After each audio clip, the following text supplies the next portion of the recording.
Yangi boshlagan bizneslar odatda nima bilan reklamani boshlay, qaysi strategiya bilan yuray deydi ko'plar. Ayrim holatda ko'p bizneslar xato ham qilib qo'yadi. Nima uchun? Chunki ikki xil o'zi asosiy strategiyalar bor. Top of mind bor, trade marketing bor. Top of mind degani o'sha brendning taniqligini oshirish. Yangi biznes ochdim, kichkina biznes, brend. Nima qilay? Ko'p kishi tanisinmi yoki sotishga harakat qilaymi? Trade marketing sotishga yo'naltirilgan marketingda. O'tgan darsda buni ko'rib chiqdik. Yana chuqurlashamiz ozgina bu mavzuda. Demak, ikki xil asosiy strategiya bor. Top of mind degan brendning taniqligiga, ya'ni imенно mijozini miyasida o'sha qismni sizlar olishlaringiz kerak. Masalan, fast food sotsangizlar, birinchi navbatda fast food degan paytda birinchi hech bo'lmasa 3 ta fast food sizlarning miyalaringizga keladigan fast foodlarda sizlarning nomlaringiz bo'lishi kerak. O'sha sizlarning auditoriyada. Bu top of mind.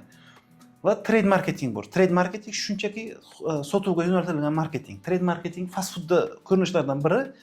Universitetdan oldiga prosta fast food ochish. Bu yerda muvaffaqiyat omili brendni hamma tanishi uchun emas, shunchaki joyni, lokatsiya yaxshi tanlangani uchun sizlarda savdo bo'ladi. Ya'ni trade marketing. Yangi ochilgan biznes nimaga aksent qilish kerak desangizlar, bizada o'ylashadiki, brendni tanittirib olay, yangi ochilgan biznesda, keyin savdo bo'ladi deb o'ylashadi. Yo'q. Yangi ochilgan biznesga shunchaki pul kerak. Pul kerak joyda brendni tanitib o'tirish kerak emas, faqat sotishga harakat qilish kerak. Ya'ni bizning barcha harakatlarimiz reklamada, marketingda, sotuvga yo'naltirilgan bo'lishi kerak, trade marketingda. Ya'ni kichkina brend, endi ochilgan brend faqat sotishga harakat qilish kerak. Brend qurishga emas. Agar sizlar mahsulotlaringiz yaxshi bo'lsa, endi ochilgan bo'lsangizlar, mijozni to'g'rilab olsangizlar, keyin aytishadi. Ha, ana bu deydi joyda o'sha kredit tomonda deydi, zo'r burger qiladi bitta joyda. Qaysi joy desa, nomi esimda emas, lekin zo'r qiladi, narxi ham zo'r. Borishadi, odamlar 3-4 marta yegandan keyin, ha, nomi deydi, demak, sergo'sht ekan. Bo'ldi. Endi keyinchalik, ya'ni to'g'ri qo'yilgan trade marketing sotuvlarni shunchalik oshiradi, odamlar iste'mol qilishidan uje brend nomini esda saqlashni boshlaydi. Bu bitta taktika. Ikkinchi taktika bor. Bizda bo'ladi shunaqa, brendni umuman ko'rmaganmiz, faqat bannerlar chiqadi hamma joyda, kutamiz, keyin brend ochiladi. Ya'ni birinchi bannerlar chiqadi, Instagramda reklamalar chiqadi, plakatlar chiqadi, keyin qo'yamiz, o'sha biznes ochiladi. U ham yaxshi, lekin bu strategiya top of mind strategiyasi, brend taniqliligini oshirish. Ya'ni top of mind bu qimmat strategiya.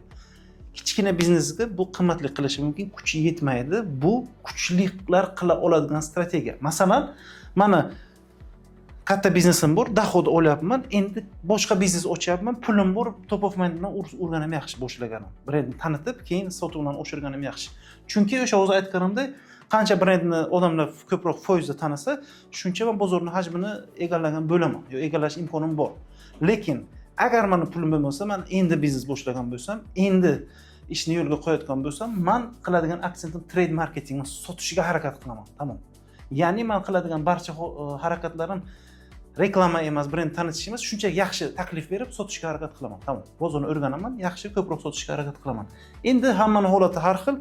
Biz ham misol tariqasida o'sha Lazbek aka bilan boshidan kelishdik. Bu kishi bu yerda harakat qildi-da, boshida men aytdim, aka yo'q. Bunga yillaringiz ketib qoladi, hali hozir prosta pul ishlash kerak. Pul ishlang, keyin bunga tikasiz.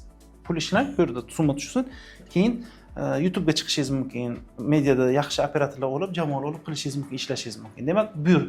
Men o'zimdan biznesimizni o'sha boshlagan paytlarda faqat sotishga harakat qilganman. Odamlar nomini bilsa bilmasa, aslida ketiradigan narsa edi boshida. Endi nomini tanishni boshladi.